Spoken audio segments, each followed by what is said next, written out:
Hello, this is Kim with Crochet with Kim. I know I've been away for a little bit, but I have been working on some other projects and I came across this particular pattern. I love the um, this waffle stitch. This has always been one of my favorite patterns, but I found a video, YouTube video. It had been out possibly for about 5 or 6 years, and I found it very, very interesting because I love the waffle stitch. I've always wanted to learn how to do the waffle stitch, but I found this video that I had come across, and I said, well, let me try and let me see if I can do this. Now, this is my actual very first project ever doing the waffle stitch. uh, I just decided I would just make a little pot holder or what have you.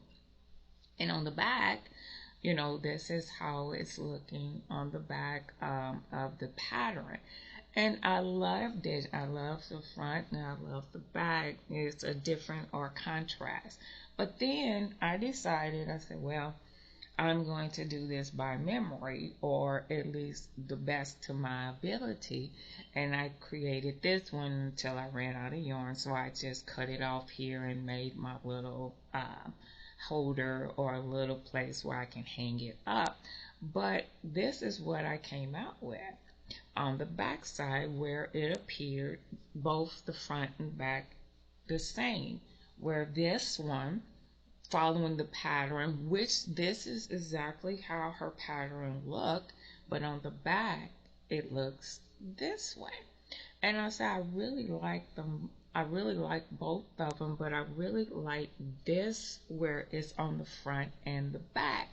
So I decided, I said, well, I can put together a quick little video in regards to show you how I was able to get it both on the front and the back, versus having it the front and the back being different. So I grabbed me some yarn. This is like a burnt pumpkin. It's a cotton yarn, for specifically for heat resistant purposes. I have myself a G hook, which is the 4.25, a darning needle to sew in my ends, and a pair of scissors. And what I did, just by accident, really, I did not do this intentionally because I'm thinking that I'm making the same pattern that what I found on YouTube as far as this one is concerned. No, this one is concerned because the patterns are totally different. You have that waffle, and then you have another where it just looked like double crochets and then a space in between there. But when I did this, I was like, oh wow, I figured out a way to have it on the both sides. So without any further ado, I'm just going to do a little small swatch, nothing very big. And I'm going to do a chain of 13. I'm going to do an odd number. And so we have 1, 2, 3, 4, 5, 6, 7, 8, 9, 10, 11, 12, and 13. So we have our 13, and I'm going to do a double stitch, and I'm going to go right to the stitch right next to that end stitch. I'm not going to skip any, and we'll have our first double crochet, and we'll do it all the way across this chain.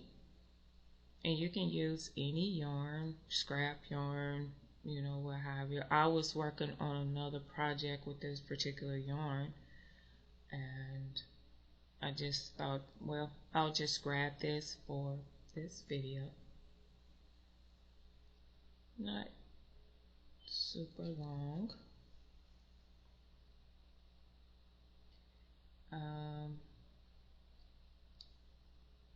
Just go ahead and continue across the chain with a double crochet.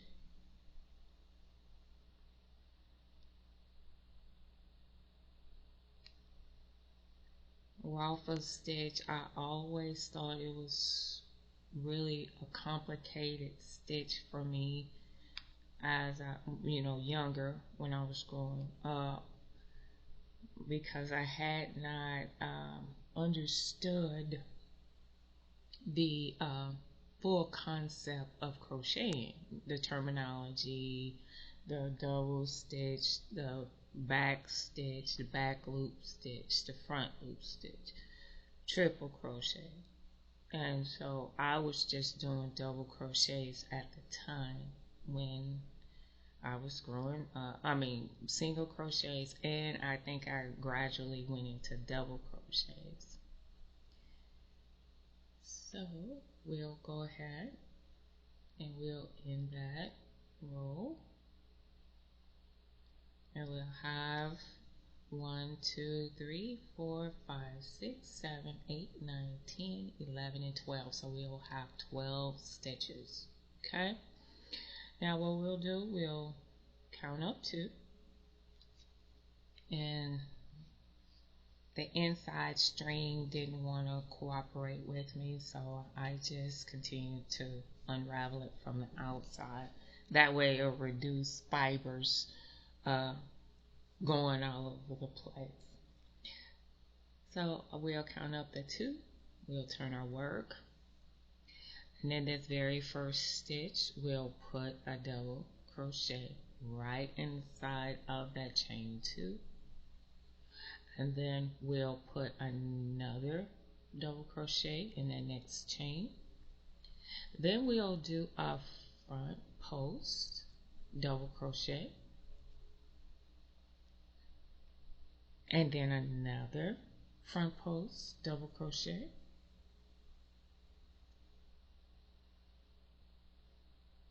and then we will do the next 2 double crochets on the top of the double crochets,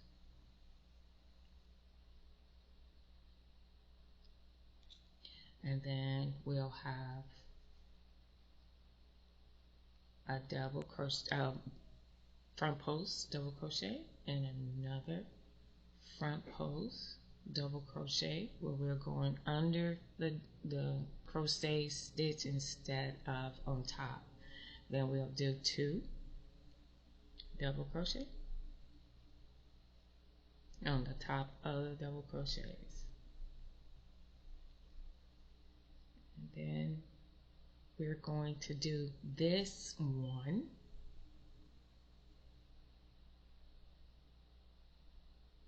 double crochet, front post double crochet right here, and then right in here we will have that one little sneaky one that's right there, that double crochet right here, and we'll do that front post, and then on this edging we'll do a double crochet to end up that row, and then we'll chain 2 and turn our work. Now as you can see that the pattern is starting to come into formation here. We will go right into that top of that double crochet, that one we're going on the top. Now remember, on the previous row we did a front post, but instead of going a front post on these particular 2, we're going to go on the top of the double crochet. Now these 2 that are proceeding out of the pattern, we're going to do a double crochet, front post double crochet on those 2. So those that are almost like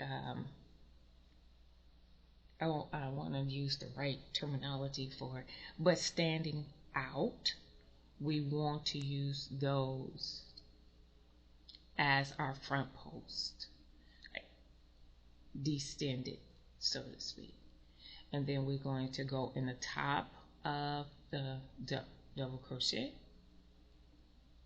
and then the top of the next double crochet, and the ones that are distended outward, we're going to do a front post double crochet, and then a second front post double crochet, and then on this next one we will go on the top of that double crochet, and then we will go on the top of that second double crochet, and then we will go to these next two distended double crochets, and which I would call it, I know it's probably a better terminology for it, but that's the best one I can think of right now. And we'll go and we'll do that first one, and we will do this second one,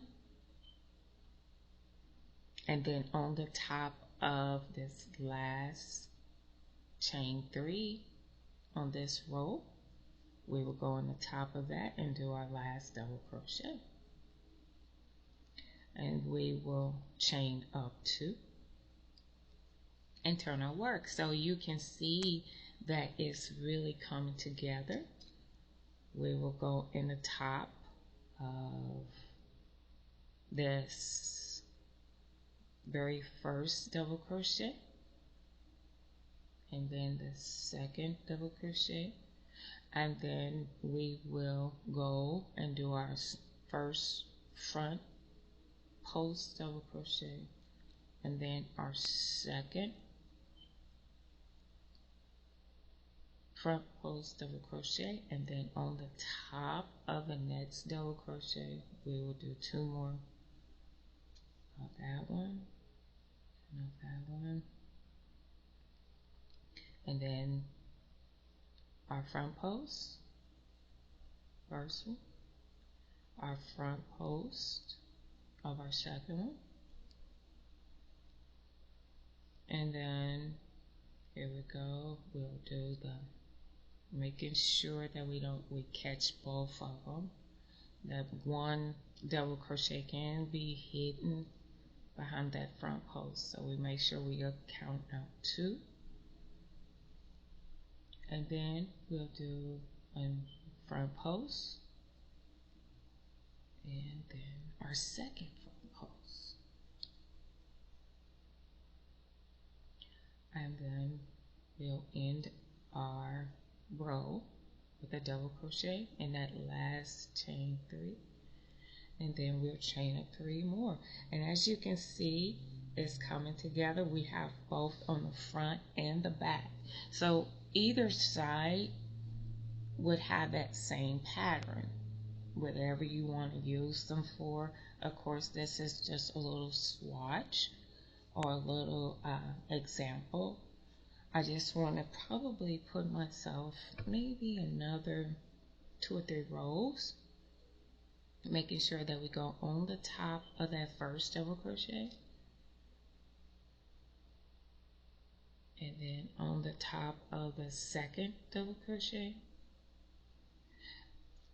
and then we'll go and we'll do this front post, and then this second front post, and then we will do the top of the first double crochet, the top of the second one, and then 2 front posts, and another front post, and then making sure that we get this first double crochet, because it can hide if you're not careful, and second, and then we'll do our next 2 front posts, and there's our second front post, and then making sure we get at the top of that chain 3, and there we go. And then we'll do 2, and look at that. Isn't that pretty? And either side, you can have it for either side. It won't matter.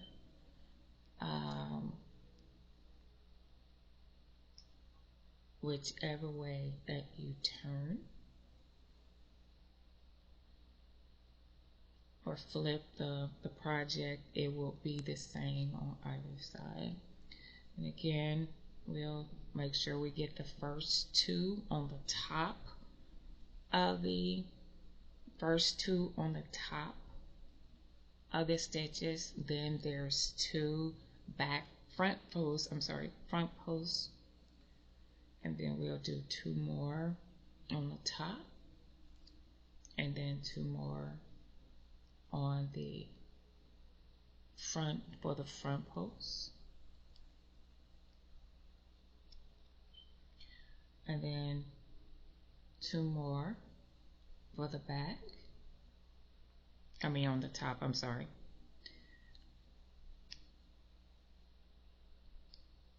And then 2 front posts.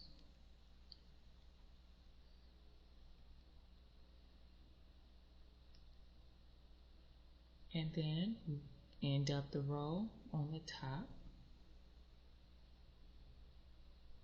And voila. Very simple pattern. It's very cute.